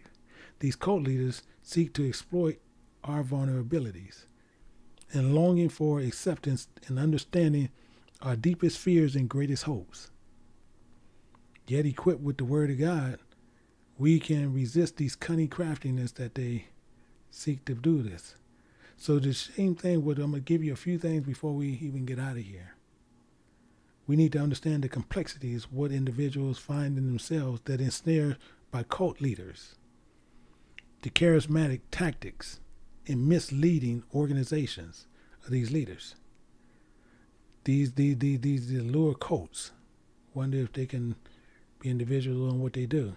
So when they tell you, beware of false prophets, they're metaphorically, they're wolves. They adapt to deception, crafty narratives, alluring to comfort and comforting unsuspecting souls, drawing them and ensnaring them in the clutches. These cult leaders employ seductive promises, assurances, whispering of blessings and prosperity, only if you would seclude themselves and live separated from the broader world. They want to bring you into their own seclusion and live amongst them. These are followers who understand nothing. So we have to understand even what Christ said. We have to understand even the parables. When he went and he threw wheat and the Satan came and sowed tares.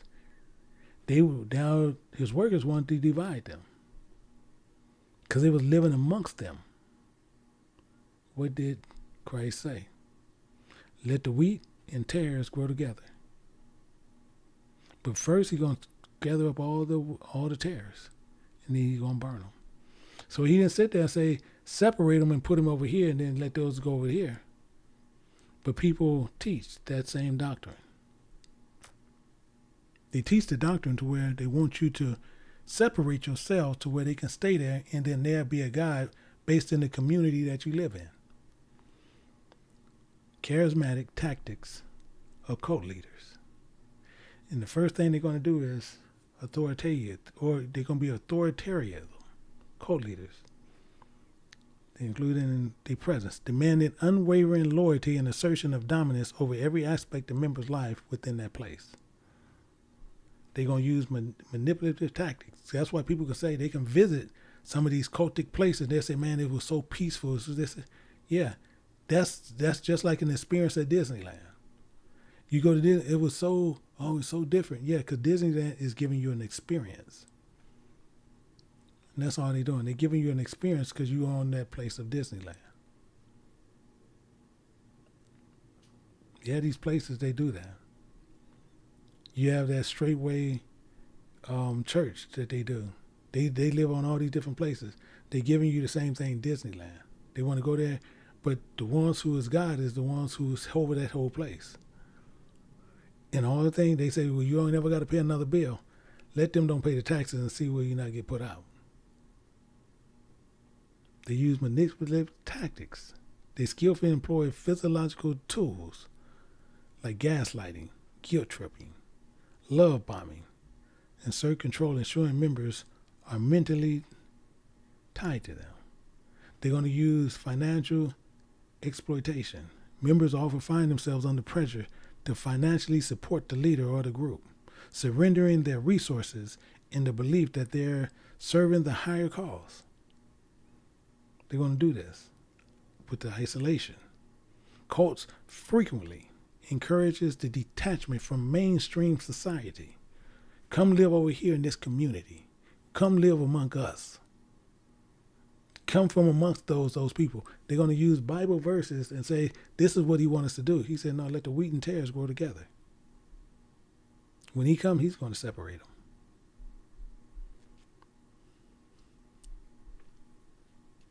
But many people are going to always find these coaxes where they tied in these things. It's going to happen. They're going to use physiological intrusions, exploiting mental vulnerabilities, instilling fear. Leaders will manipulate the thoughts and behaviors that align with cults' agendas. You're going to have physical and emotional abuse where they can seem in control. Some cults resort to physical, sexual, and emotional torment. This is what happens. So they're going to always put the mindset that it's us against them. They're going to always us against them. They have guns and showing guns all behind them, and they have all these things saying that it's us against them. Fostering superiority complexes, gesturing the lone pose in truth. Exhibiting the contrast of teaching approach that advocates to what they're doing. We have followers that operate on these principles. And all we're supposed to be doing is giving warning. I'll show you this right here. It tells you right here in Ezekiel, chapter 3, verse 17. You live amongst the people all day, but you don't do what they do. You don't live as they live. He telling you right here in Ezekiel chapter 3 and verse 17, it says, Son of man, I have made thee a watchman unto the house of Israel. Therefore, hear the word at my mouth and give them warning from me. Don't separate them. Let the wheat and tares grow together. Let the wheat and tares grow together.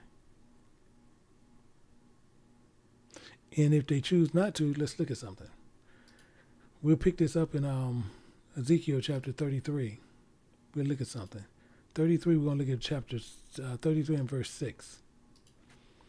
And so, but if the watchmen, so we watchmen, see the sword come and blow not the trumpet, and the people be not warned, if the sword come and take any person from among them, he is taken away in his iniquity, but the lifestyle will I require at the watchman's hand. That's why I blow what I blow. That's why I teach what I teach. That's why I talk what I talk. Hell or high water, I'm going to teach. Can't nobody sit there and say, okay, well, I was not told. Once that trumpet is blown, not out there, girl, don't be wearing this, girl, don't be wearing that, girl, don't be wearing this, girl, don't be wearing that, girl, I can have 2 or 3 wives, girl, I can do this, girls, don't talk, women, you can't talk, women, where's your hair, where's your hair cover, woman this, woman that, woman, no, none of that.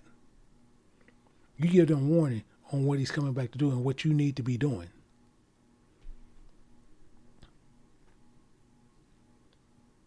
That's what you do. But it gets better. It says, so son of man, so thou son of man, I have set thee a watchman unto the house of Israel. Therefore, for that reason, ye shall hear the word at my mouth and warn them from me. You see how he keep going back to that. He's not changing anything. He says, when I say unto the wicked man, so These are not my words when I speak that. He's telling you, I'm just his mouthpiece. I'm just Flavor Flav telling you what time it is. He said, so when I say, I ain't saying it, he's saying it. So even what you hear now coming out of my mouth is not me, but it's him that is in me doing the work. When I say to that wicked man, thou shalt surely die, and if thou doest not warn the wicked from his way, that wicked man shall die in his iniquity, but his blood, his lifestyle will I require at thy hand. Nevertheless, providing thou warn that wicked man, that wicked of his wicked way, and turn from it, and if he not turn from his way, he shall die in his iniquity. He gonna die in his iniquity. But thou hast delivered thy soul. I'm good. I'm good at that point. I'm good. That's the point of this. So with this approach, we have to understand to devoid these people who have these superiority complexes and what they be doing. Because all we should be doing is giving you guys warning, showing you guys exactly what you need to see and how you need to get out of these predicaments that we're doing. And we got to look at deception and fraud, misleading assertions about leaders' supernatural abilities, false credentials, misuse of funds without transparency, and all warnings and signs. See, and they like to use biblical similitudes and misleading figures. Throughout Scripture, you'll find individuals emblematic in description for personal gain. Balaam was initially a prophet who emblematic and corrupted with the spiritual gifts. You'll see that in Numbers. Pharaoh and his scribes. You have Simon and the sorcerers. I can just go down a list.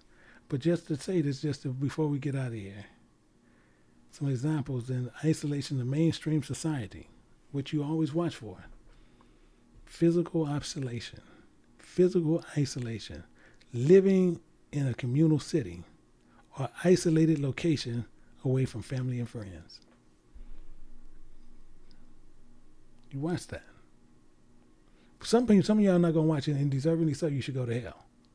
Because you're going to still do it, because you're going to let a man talk you out of it. Communication control. Limiting access to outside communication such as telephone, mail, and internet. No, y'all don't need to be on the internet. All y'all need to do is just listen to me. Y'all don't need to be on the phone talking to nobody. Just talking to me. Shunning, especially social and exiling members who question a group who tried to leave. Indoctrination. Teaching that the outside world is evil and dangerous. But every time you turn around, they need something, they go to the outside world and get it.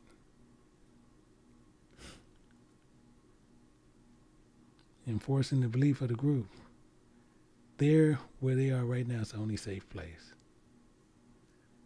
They'll make you cut ties with friends and family members, pressuring members to sever relationship ties. They have group-only activities, discouraging participation in activities or events outside the group. Time control. Fulfilling member schedules with groups and related activities, leaving time outside interests is unimportant.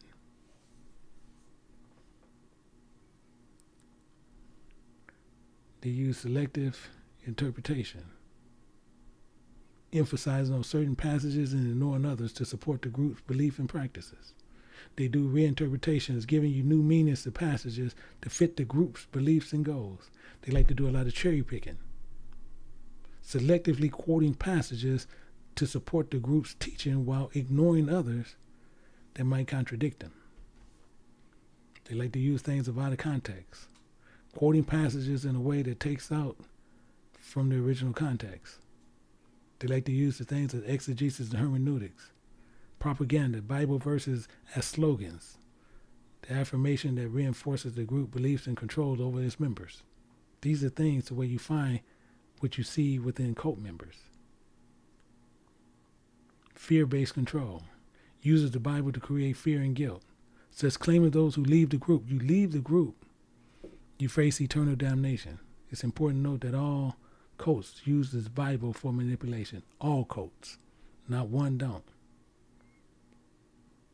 Other religions, the spiritual text. Cult leaders going to also always look at you as a spiritual exploitation. It includes forced donations, requiring members to give a portion of their income or their assets to the leaders of the group.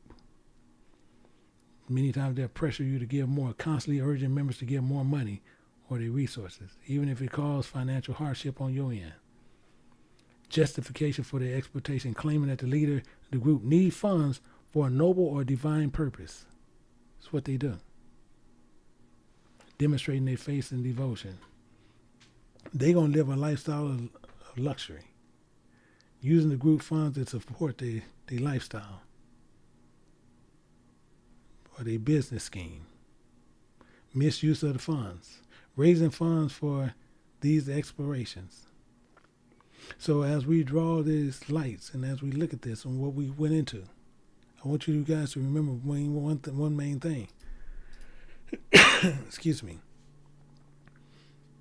That today we journey through the intricacies of religions and cults, understanding that the spiritual implications and potential pitfalls that man-made doctrines to deviate you from God's teachings and true teachings. These deceitful ensnares laid by serpents and Leviathan, hidden within the structures of doctrines, waiting to divert us from the path of righteousness. So throughout all the central message that shine brightly, that Jehovah, the Word of God, the Shepherd of Israel, remains as this unfaltering guide that aims to help us, to lead us back to where we need to be. And that word we need to entrust in.